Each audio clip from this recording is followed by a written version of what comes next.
సుమన్ టీవీలో మీ business promotions కోసం ఈ కింది నెంబర్ను సంప్రదించగలరు.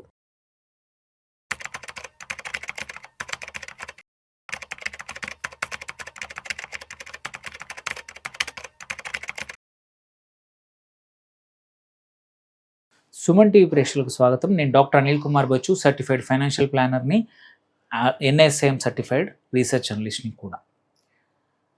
ఒక సెక్టర్ చాలా బాగా పర్ఫామ్ చేస్తుంది ఇండియన్ స్టాక్ మార్కెట్లో, అండ్ గోయింగ్ ఫార్వర్డ్ కూడా చాలా చేయబోతోంది. ఈ సెక్టర్ గురించి కవరేజ్ కొంచెం ఉంది, బట్ తెలుగులో తక్కువగా ఉంది. I want to explain that. ఈ వీడియో చివరి వరకు చూడండి. One of the good sector, ఆ సెక్టర్ పేరే precision engineering. So precision engineering అనేది చాలా రిలవెంట్ అయిపోయింది ఇప్పుడు. కన్సిడరింగ్ ఏంటంటే డిఫెన్స్ కానీ, ఏరోస్పేస్ కానీ, మిగిలిన అదర్ సెక్టర్స్లో కూడా, ఈవీస్లో కానీ, రకరకాల సెక్టర్లో ఇంజనీరింగ్ కాంపోనెంట్స్ అనేది చాలా ఇంపార్టెంట్ అయిపోయింది. ఈ ప్రిసిషన్ ఇంజనీరింగ్ స్టాక్స్ ఏవైతే ఉన్నాయో, ఈ సెక్టర్ ఏదైతే ఉందో, it will be a wonderful sector for next 3 to 5, 7 years also. Considering ఏంటంటే మేక్ ఇన్ ఇండియా ద్వారా, అలాగే పిఎల్ఐ ద్వారా ప్రభుత్వం చాలా డబ్బులు అట్లాగే ఎంకరేజ్ చేస్తుంది మ్యానుఫ్యాక్చరింగ్ సెక్టర్ని. అప్పుడు ఓన్లీ మేజర్ ఫైనల్ సెక్టరే కాకుండా ఇట్లాంటి అదర్ సెక్టర్స్ కూడా చాలా బాగా పర్ఫామ్ చేయబోతూ ఉన్నాయి. సో ఇది క్వైట్ వెల్త్ క్రియేటర్ ఈ సెక్టర్. సో ఈ వీడియోని ఫుల్ చూడండి, నలుగురికి షేర్ చేయండి. మీకు కూడా మీ పోర్ట్ఫోలియోలో 1-2 స్టాక్స్ ఈ సెక్టర్ నుంచి కూడా యాడ్ చేసుకోండి. సో ఇంపార్టెంట్ ఏంది, ఈ ప్రిసిషన్ ఇంజనీరింగ్ సెక్టర్ ఎందుకు ఇంపార్టెంట్ గోయింగ్ ఫార్వర్డ్ అంటే, ఒకటి ఫస్ట్ రీజన్ పక్క చైనా +1 స్ట్రాటజీ. సో చైనాని ఇప్పుడు మ్యానుఫ్యాక్చరింగ్ హబ్ లాగా ఉంది వరల్డ్ వైడ్. అందరూ ఓఈఎమ్స్ కూడా చైనానే వాడుతూ ఉన్నారు. బట్ చూసాము చైనా చాలా మటుకు ఎలా లాస్ట్ 1 year 2 years నుంచి ఇబ్బందులు పెడుతూ ఉందో. అటు రేర్ ఎర్త్ మ్యాగ్నెట్స్ గురించి కానీ, కొన్ని చిప్స్ గురించి కానీ, కొన్ని కీ మెటల్స్ గురించి కూడా వాళ్ళు ఇష్టం వచ్చినట్టు కుదిరితే సప్లై చేస్తున్నారు, టారిఫ్స్ పెంచుతున్నారు, ఆర్ లిమిట్ చేస్తూ ఉన్నారు. అంటే వాళ్ళ మీద డిపెండెన్సీ పెంచేశారు. సో అలాంటప్పుడు ఏంటంటే ప్రపంచవ్యాప్తంగా చాలా కంపెనీస్ ఇంకొక కంట్రీని చైనా +1గా కూడా బిల్డ్ చేయడానికి, వాళ్ళ సప్లై చైన్స్ని డీరిస్క్ చేయడానికి ఇండియా వైపు చూస్తూ ఉన్నాయి. సెకండ్ వచ్చేసి compulsory defence budget across the world surge అయింది. ఇండియన్ కంపెనీస్ కూడా, ఇండియన్ గవర్నమెంట్ కూడా పెంచింది. సో ఎగ్జాంపుల్ తీసుకుంటే ఇండియన్ బడ్జెట్లో లాస్ట్ బడ్జెట్లో 22% డిఫెన్స్కి అనౌన్స్ చేశారు. అందులో కూడా డొమెస్టిక్ ప్రొడక్షన్ కోసం 1,27,000 కోట్లు 2024లోనే అలొకేషన్ నేషనల్ బడ్జెట్లో అయింది. ఇది ఇంకా గోయింగ్ ఫార్వర్డ్ పెరగబోతుంది. ఇప్పుడు గల్ఫ్ యుద్ధం తర్వాత మోర్ కంట్రీస్ డిఫెన్స్ మీద ఎక్కువ స్పెండ్ చేయబోతూ ఉన్నాయి. అలాంటప్పుడు ఇండియన్ డిఫెన్స్ ఎక్స్పోర్ట్స్ చాలా బాగా పర్ఫామ్ చేస్తాయి. వాటికి బ్యాక్ బోనే ఈ ప్రిసిషన్ ఇంజనీరింగ్ సెక్టర్ కూడా. సో ఇండియన్ డిఫెన్స్ అనేది ఇంకొక రీజన్.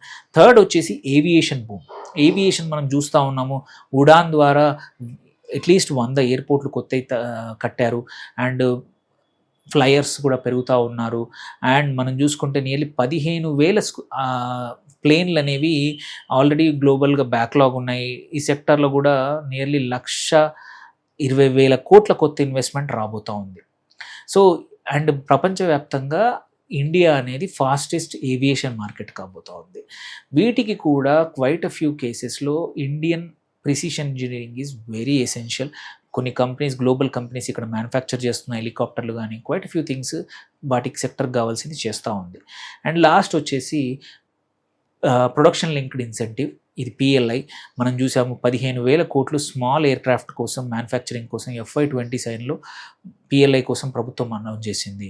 అంటే 80% డొమెస్టిక్ కంటెంట్ ఉండాల్సిందే చాలా, డిఫెన్స్ వాటిల్లో కావచ్చు అండ్ ప్యాసింజర్ ఏవియేషన్లో కూడా కావాల్సిందని చెప్పారు. సో ఇవన్నీ కూడా డిమాండ్ డ్రైవర్స్, నేను చెప్పిన 4-5 కారణాలు ఈ సెక్టర్ కోసం. దెన్ ఈ సెక్టర్ పర్ఫార్మెన్స్ నంబర్స్ చూసుకున్నా సరే, ఇది ప్రిసిషన్ ఇంజనీరింగ్ది చూసుకుంటే నియర్లీ $536 మిలియన్ నుంచి నియర్లీ ఒక $100 మిలియన్ అంటే ఒక 1 బిలియన్ కాబోతుంది. CAGR చూసుకుంటే 7 to 8%. ఎక్స్పోర్ట్స్ చాలా పెరగబోతూ ఉన్నాయి. ఇది ఓన్లీ ఇండియన్ మ్యానుఫ్యాక్చరింగ్ కంపెనీస్కే కాదు, ఎక్స్పోర్ట్స్ కూడా ఇండియన్ ప్రిసిషన్ ఇంజనీరింగ్ చేయబోతూ ఉంది. అండ్ చూసుకుంటే quite a few global companies, సుగామి ఇప్పుడు చెన్నైలో ఉంది, ఫిలిప్స్ మెషిన్ టూల్స్ పూణేలో ఉంది, అట్లాగే సిల్మాక్స్ బెంగళూరులో ఉంది. సో ఇవన్నీ కూడా వాళ్ళ ప్లాంట్స్ని ఇండియా ఓపెన్ చేశాయి. So it just shows that foreign companies కూడా ఇండియన్ ప్రిసిషన్ ఇంజనీరింగ్ సెక్టర్ మీద నమ్మకంగా ఉన్నాయి. దెన్ ఇక్కడ చూస్తే వెల్త్ క్రియేటింగ్ ఆపర్చునిటీస్ చూసుకుంటే quite a few companies already last 3 yearsలో పీటీసీ ఇండస్ట్రీస్ 286% పెరిగింది. ఎబిడ్డా మార్జిన్ 37% పెరిగింది ఈ కంపెనీది. $, రెవెన్యూస్ 91% పెరిగాయి. ఆజాద్ ఇంజనీరింగ్ ఎగ్జాంపుల్ తీసుకుంటే 91% ఆఫ్ రెవెన్యూస్ USDs రెవెన్యూస్ వస్తూ ఉన్నాయి. సో ఇట్లాంటి కంపెనీ ఆజాద్ ఇంజనీరింగ్ లాంటిది కానీ ఆర్ 48 కంపెనీస్కి 48 monthsలో OEM అప్రూవల్స్ వచ్చేస్తున్నాయి. So and most of these companies 10 సంవత్సరాల కాంట్రాక్ట్లు పొందుతున్నాయి. అంటే certainty, revenue certainty, profitability certainty ఒక 10 సంవత్సరాలు ఉంటున్నాయి. సో ఆ లెక్కన చూసుకుంటే ఈ సెక్టర్ 20-37% year on year ఎబిడ్డా పెంచుకుంటూ పోతూ ఉన్నాయి. సో ఇంత మంచి మ్యానుఫ్యాక్చరింగ్ సెక్టర్ అనేది ఎవరైనా ఇన్వెస్ట్ చేయాలనుకుంటే చాలా మంచిది. సో ఇందులో కొన్ని కీ స్టాక్స్ చెప్తాను. ఇదంతా కూడా ఎడ్యుకేషన్ పర్పస్ కోసం చేస్తున్న వీడియో మాత్రమే. దీన్ని షేర్ చేసుకోండి ఆర్ సేవ్ చేసుకోండి, మీ ఇష్టం. సో ఇందులో చూసుకుంటే ఫస్ట్ Tier 1 కంపెనీస్ చెప్తాను. Tier 1 కంపెనీస్ చెప్తే Azad engineering Hyderabad based company. Turbine బెడ్స్ని GEకి తయారు చేస్తుంది, రోల్స్ రాయ్స్కి తయారు చేస్తుంది, హనీవెల్, వీళ్ళన్నింటికి నియర్లీ 6,000 కోట్ల ఆర్డర్ బుక్ ఆల్రెడీ ఉంది. సో 37% ఎబిడ్డా మార్జిన్ ఉంది. 91% వాళ్ళ మొత్తాన్ని ఎక్స్పోర్ట్సే చేస్తారు. So wonderful company for long term. అట్లాగే పీటీసీ ఇండస్ట్రీస్, ఎక్వస్, ఇదేంటంటే India's vertically integrated aerospace SEZ ఇది కంపెనీ. సో బెలగావిలో ఉంది ఇది. ఇది కూడా ఎయిర్ బస్కి కావాల్సిన కాంపోనెంట్స్ బోయింగ్కి సప్లై చేస్తూ ఉంది. అట్లాగే రోజెల్ టెక్సిస్ అంటాము. ఈ రోగల్ టెక్సిస్ మెకానికల్ సిస్టమ్స్ అన్నీ కూడా డిఫెన్స్కి కావాల్సింది, ఎయిర్ క్రాఫ్ట్స్కి కావాల్సింది చేస్తూ ఉన్నారు. ఇంకా కొన్ని చిన్న కంపెనీస్ సెన్సెరా ఇంజనీరింగ్ కానీ, శాన్సెరా ఇంజనీరింగ్ కానీ, డైనమాటిక్ టెక్నాలజీస్ కానీ, యాక్సిస్ కేట్స్ కానీ, అండ్ గుడ్ లక్ ఇండియా, ఇవన్నీ కూడా గుడ్ లక్ ఇండియా డిఫెన్స్, ఇవన్నీ కూడా నిషే ఎమర్జింగ్ స్పేస్లో ఉన్న స్మాల్ కంపెనీస్, కొన్ని పెద్ద కంపెనీస్. దెన్ ఇంపార్టెంట్ ఏంటంటే ఇక్కడ చూసుకోవాల్సింది మనము ఇది స్ట్రక్చరల్ చేంజెస్, ఇది సైక్లికల్ సెక్టర్ కాదు. ఒక నెక్స్ట్ 8 to 10 years స్ట్రక్చరల్గా ఇండియన్ మ్యానుఫ్యాక్చరింగ్ సెక్టర్కి ఈ ప్రిసిషన్ ఇంజనీరింగ్ అనేది చాలా ఇంపార్టెంట్ అవ్వబోతోంది.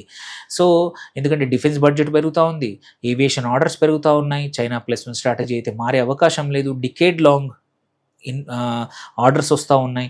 సో అందుకే ఇది వండర్ఫుల్ సెక్టర్లో అవుతుంది. ఎవరైనా లాంగ్ టర్మ్ కోసం మాత్రం ఈ అలొకేషన్ అస్సలు మరవద్దు ఈ సెక్టర్కి. అట్లాగే ఇప్పుడు కొత్త ఈ సైకిల్లో చేస్తే ఏంటంటే మల్టీ బ్యాగర్ అయ్యే అవకాశాలు ఉన్నాయి, ఎనార్మస్గా రిటర్న్స్ వచ్చే అవకాశాలు ఉన్నాయి, and best in class picks చాలా అవైలబుల్ ఉన్నాయి ఆల్రెడీ లిస్టెడ్ స్పేస్లో మనకు కావాల్సిన కంపెనీస్. అండ్ ఏంటంటే ఇక్కడ ఇంకా PLI ఈ సంవత్సరం కానీ వచ్చే సంవత్సరం పెంచితే ఇంకా ఫాస్ట్గా ఈ కంపెనీస్ గ్రో అయ్యే అవకాశాలు ఉన్నాయి. సో అందుకే ఈ నేను చెప్పిన ప్రిసిషన్ ఇంజనీరింగ్ అనేది వండర్ఫుల్ సెక్టర్, వెల్త్ క్రియేటర్ అవబోతూ ఉంది. మీరు కూడా మీ అనాలిసిస్ చేసుకోండి, ఇందులోంచి 1-2 స్టాక్స్ని లాంగ్ టర్మ్ కోసం ఇన్వెస్ట్ చేసి మీ వెల్త్ని పెంచుకోండి. ఇది ఎడ్యుకేషన్ కోసం చేసిన వీడియో, నలుగురికి షేర్ చేయండి. ఏమైనా క్వశ్చన్స్ ఉంటే పోస్ట్ చేయండి. Thank you for watching. Signing off doctor Anil Kumar Bachu.